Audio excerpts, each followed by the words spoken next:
La Chine franchit un nouveau cap dans sa stratégie africaine en annonçant le 14 février 2026 la suppression totale des droits de douane pour 53 pays du continent. Cette mesure, qui deviendra effective dès le 1er mai prochain, ouvre largement les portes du marché chinois aux exportations africaines. L'État du Kenya s'apprête à prendre le contrôle du fonds d'infrastructure, un capital colossal d'environ 37 milliards de dollars. Cette initiative législative vise à réformer en profondeur le financement des grands projets. Le Nigeria a enregistré un afflux de capitaux étrangers de 6 milliards de dollars au troisième trimestre 2025, selon le Bureau national des statistiques. Ces importations de capitaux ont été principalement portées par les investissements de portefeuilles étrangers.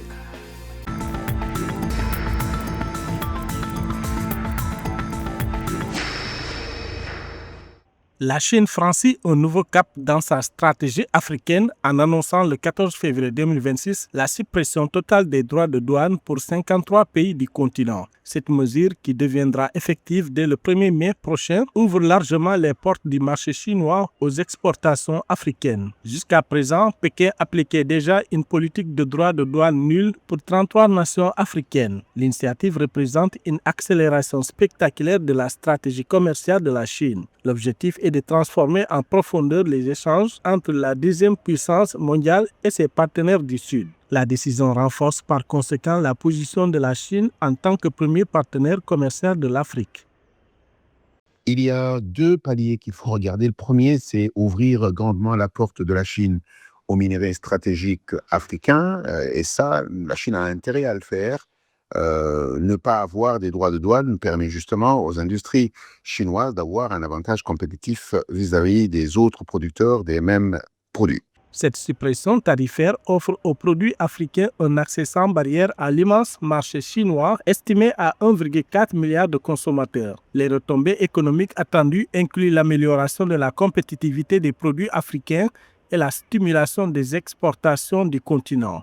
Plus important encore, cette mesure devrait contribuer à réduire le déficit commercial chronique et persistant de l'Afrique vis-à-vis de la Chine. Par contre, en ce qui concerne les produits d'ordre général, en l'occurrence les produits agricoles et d'autres produits, il faut donc s'attendre à ce que, en réalité, cela ait un effet positif. Mais ça prendra du temps pour que les Africains se mettent au niveau où ils puissent être en mesure de produire viablement pour être en mesure de pouvoir attaquer le marché chinois. Et j'espère beaucoup que les Africains ont une stratégie. Selon l'administration générale des douanes de Chine, les échanges commerciaux sino-africains ont atteint un montant record de 348,5 milliards de dollars en 2025, en hausse de 17,7% sur un an. Les exportations chinoises ont progressé de 25,8% à 225,3 milliards de dollars, tandis que les importations en provenance d'Afrique ont augmenté de 5,4% à 123,2 milliards.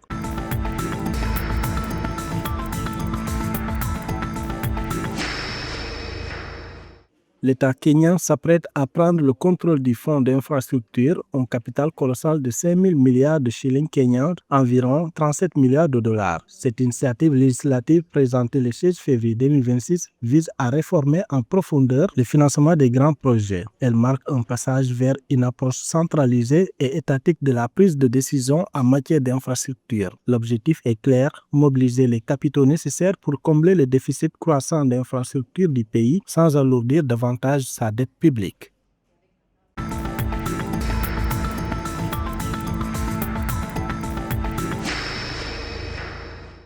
Le Nigeria a enregistré un afflux de capitaux étrangers de 6 milliards de dollars au troisième trimestre 2025 selon le Bureau national des statistiques. Ces importations de capitaux ont été principalement portées par les investissements de portefeuilles étrangers. Ces chiffres représentent une augmentation spectaculaire de 380,16% par rapport aux 1,25 milliards de dollars enregistrés au troisième trimestre 2024. Cette forte croissance indique un regain de confiance et d'intérêt des investisseurs étrangers pour l'économie nigériane.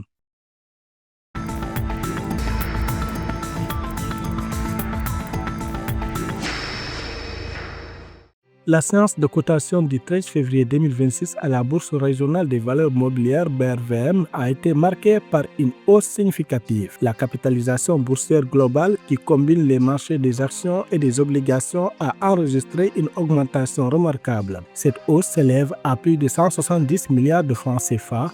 Grâce à cette progression, la capitalisation boursière totale a atteint 26 442,728 milliards de francs CFA.